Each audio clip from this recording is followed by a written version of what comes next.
Donc aujourd'hui, nous allons discuter des allergies saisonnières ou printanières ou estivales qui peuvent toucher pas mal de monde. Donc quand le printemps arrive, des fois ça peut commencer, tout dépend, ça peut commencer au mois de février, mars, avril. Chez certains ça s'arrête en avril-mai, chez d'autres ça peut débuter plus tard et puis durer jusqu'au mois de septembre en général.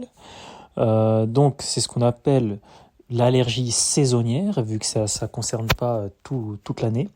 Et en fait, ça peut être des choses, ça peut donner des symptômes vraiment très embêtants, à la longue très fatigants, parce que la nuit on dort mal, la journée on peut avoir les yeux qui grattent, qui piquent, c'est désagréable.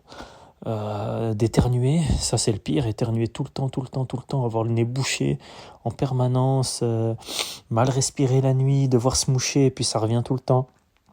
Ou des fois pire, tousser, ça peut donner des petites crises d'asthme, voire des plus grosses crises d'asthme. Donc ça c'est fréquent, il y a plein de gens qui souffrent de ça. Il y a des gens qui ont ça depuis qu'ils sont jeunes, il y en a qui n'avaient jamais eu ça et puis qui sont devenus allergiques avec le temps. Il y en a plein en fait qui sont devenus allergiques en déménageant. Par exemple, ils habitaient en ville et puis ils sont partis à la campagne ou dans un autre pays où ils se sont sensibilisés en fait à certains allergènes. Alors il y a plein de choses auxquelles on peut être allergique. Le pollen, ça regroupe beaucoup de choses. Ça peut être le bouleau, ça peut être les graminées. Il y a différents types de pollen, différents types d'arbres. Comment le savoir? Alors le moyen le plus simple, en général, c'est déjà vous pouvez regarder sur le site de la météo. Certains sites de météo, ils vous disent ce qui circule le plus en ce moment.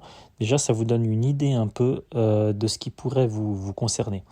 Ensuite, si vous voulez une réponse exacte, il faut faire une prise de sang où on va rechercher certains anticorps pour toute une batterie d'allergènes respiratoires qui circulent. Ça peut aller même jusqu'au poil de chat, poil de chien. On peut ratisser beaucoup plus large. Donc voilà. En général, quand on est allergique, on le sait. La question, c'est de savoir qu'est-ce qu'on fait. Alors, il n'y a pas 36 000 solutions. Soit on se dit, ok, on accepte, chaque année, ça sera comme ça. Et puis chaque année, il faudra prendre des médicaments. Des médicaments, il y en a plein. Il y en a qui font avec des choses naturelles, mais franchement, ça a ses limites. Faut dire la vérité, ça apaise, mais ça n'apaisera jamais autant qu'un traitement chimique, pharmacologique, ou ce qui est vendu en pharmacie en gros. Ce qui est le plus connu, c'est les anti-H1 ou antihistaminiques.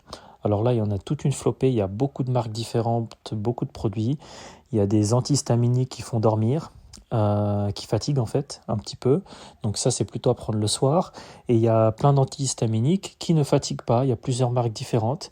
Tout dépend un peu de quand est-ce qu'on veut le prendre, si on veut le prendre le soir, le matin. Après, il faut savoir un truc, c'est que des fois ça peut marcher, on peut prendre un antihistaminique une année, ça va marcher, puis l'année d'après ça marche plus, donc des fois il faut changer d'antihistaminique. Il n'y a pas de vérité absolue et puis il n'y a pas de médicaments, je dirais, plus puissants que d'autres. Ça dépend de la sensibilité de chacun au traitement. Donc si par exemple votre frère, votre cousin ou que sais-je, Tartampion vous a dit moi je prends je sais pas moi, je vais vous dire tel médicament, je vais pas citer de nom. Prends-le, c'est super. Vous pouvez l'écouter, mais ça ne veut pas dire que chez vous, ça sera super. Donc ça, en général, ça ne fonctionne pas comme ça. Donc hormis ça, en général, quand on prend un antihistaminique, ça fonctionne. Si on trouve le bon qui nous convient. Après, bien sûr, on peut mettre des gouttes dans le nez, des gouttes anti-allergiques. Alors là, il y a toute une flopée de produits. Souvent, les plus efficaces, on va dire les plus forts, c'est ceux qui contiennent de la cortisone. Ou bien, parce que cortisone c'est un effet anti-allergique, ou bien aussi des antihistaminiques locaux. Et on peut avoir aussi des gouttes dans les yeux.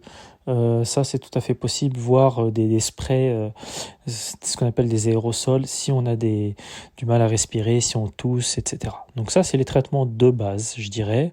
Après, c'est clair qu'il faut... il y en a qui disent que la vitamine C pourrait avoir un rôle. Il y a tout un tas de choses naturelles qui pourraient aider. Mais ça, c'est beaucoup plus discutable et puis il faut le tester par soi-même. Voilà, ça c'est la solution classique. L'autre solution qui est plus définitive, si on en a ras-le-bol, on se dit c'est pas possible, moi je veux faire autrement, c'est la fameuse désensibilisation.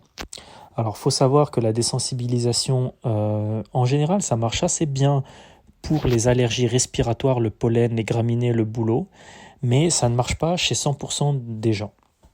Des fois, il faut faire des rappels sur plusieurs années. Le truc, c'est que ça prend du temps.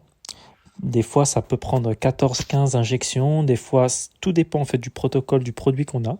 Ça, il faut vous renseigner auprès de votre médecin généraliste, qui peut aussi solliciter un allergologue s'il n'est pas apte à le faire. Mais en tout cas, ça peut se faire. Souvent, ça se fait à la fin de l'été, en automne, pour les allergies saisonnières printanières, hein, je dis. Et puis, ça se termine à la fin de l'hiver. Tout dépend un peu du schéma. Comme ça, vous êtes tranquille quand ça reprend. Ça, c'est si vous voulez vraiment aller un peu plus loin, à tester si vous en avez ras-le-bol. Sinon, il y a une autre possibilité, mais qui n'est pas la plus facile, c'est de déménager tout simplement. C'est-à-dire, ça peut paraître excessif, mais il y a des gens qui ne supportent pas d'être, je sais pas, au milieu des champs ou dans un endroit. Ils vont aller en ville, où je dis pas que l'air est meilleur en ville, mais dans certaines zones où il y aura moins de pollen qui vont circuler. Et puis là, ça va tout de suite aller mieux, ou à la mer, ou ailleurs. Ça, c'est vraiment pour les cas extrêmes. Mais bon, voilà, c'est pas une solution qu'on doit normalement proposer aux gens, vu que c'est peu viable. Merci beaucoup pour votre écoute et très bonne soirée ou très bonne journée.